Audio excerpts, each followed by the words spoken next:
In this morning's Health Watch, portion size. We know obesity is a growing problem in America. There are plenty of people who have blamed that on the supersizing of our food. So if losing weight is on your agenda, consumer correspondent Susan Copen's here. Sorry, I wish I had water to give to you. I'm choked up at the thought of losing weight. Take it away. Okay, so one of the keys to losing weight is eating less. And you're about to meet an expert who says you can still eat all the things you love, but you just need to downsize. And it may be easier than it seems.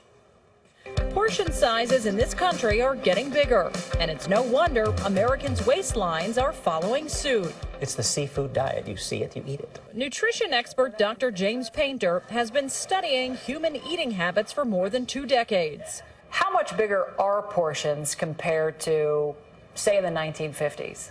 In the 1950s to now, it's at least double, and in some things, it's probably triple. Painter says Americans can lose weight and still eat the things they love if they downsize. Americans are eating out at an ever-increasing rate. In his documentary, Portion Size Me, 2 of his students went on a fast food diet for 30 days. They ate things like burgers and fries for breakfast, lunch, and dinner. A really big salad. And still lost weight because they controlled their portions. It all comes down to portion size. Really comes down to portion, and we get fooled by portion by the things we choose to eat with. And so if we eat out of something big, we eat more. If we eat out of something smaller, we eat less. So we put his theory to the test. Thank you for coming, everybody. We invited 10 people to an all-you-can-eat ice cream social. Take as much ice cream as you want, as much as you think you're going to enjoy. Then we split them into 2 groups. Oreos are the best. The first group was given small cups, small spoons, and a small scooper. They were offered toppings like chocolate and sprinkles, and each bowl was weighed. This group seemed to enjoy every bite. Getting some ice cream ready. Then we brought in the next group. This time, they were given large bowls, larger spoons, and a larger scooper.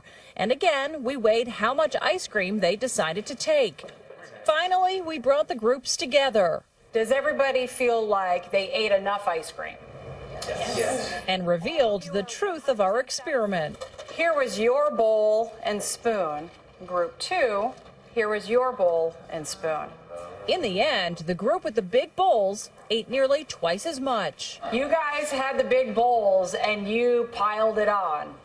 Are you surprised that your group ate almost twice as much? Well, if it was probably a bigger bowl, I think all of us probably would have even taken a little bit more.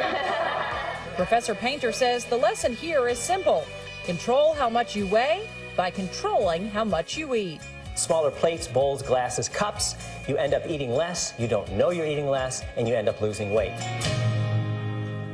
And just by switching from a huge dinner plate like this one to a plate like this one can save you a bunch of calories, and you probably wouldn't even notice. You'd be eating less and not know a thing. It's amazing what a great trick that does on your mind. It is important, though, to use a bowl or a plate of some kind when you're eating, especially something like a snack food, right? Right. So instead of eating out of the bag, you pour some chips into a bowl so you know that you're getting 10 chips. Because what most of us do, we start eating out of the bag and we just eat and eat and eat until we get sick. So if you pour it into a bowl, you'll know, okay, I've had 10 chips, time to stop. Oh, it's so hard to stop sometimes. It is so hard. But another way that can help you do that, you started keeping a food journal, which is one of the other recommendations. Yeah, to keep track of what you're eating so you know what you're eating every day. So I did a food log for the past week, and the folks at home, you can read it online to see what I've been eating. I notice I eat a lot of pizza, which I'm not going to give up. But I also notice that, you know, it helps me keep track of what I'm eating every day. But also, because I'm keeping this log, I didn't want to write down bad food, so I stopped eating a lot of the bad food that I would normally eat, like a lot of candy. Like, there's some candy on my food log, but not as much as I would normally be if you weren't yeah. writing it down. And it's not just when you write it down and put it online for, say, our viewers to see at home, but people say that has the same effect on them, even if no one else is reading Yeah, because you don't want to look at your log and say, I am a huge pig. Look at all this junk I've been eating every day, right? Have you been looking at my food log? No. But, you know, it helps. It helps a lot. Great tips, and easy for us all to implement. It's easy. Susan Copen, thanks.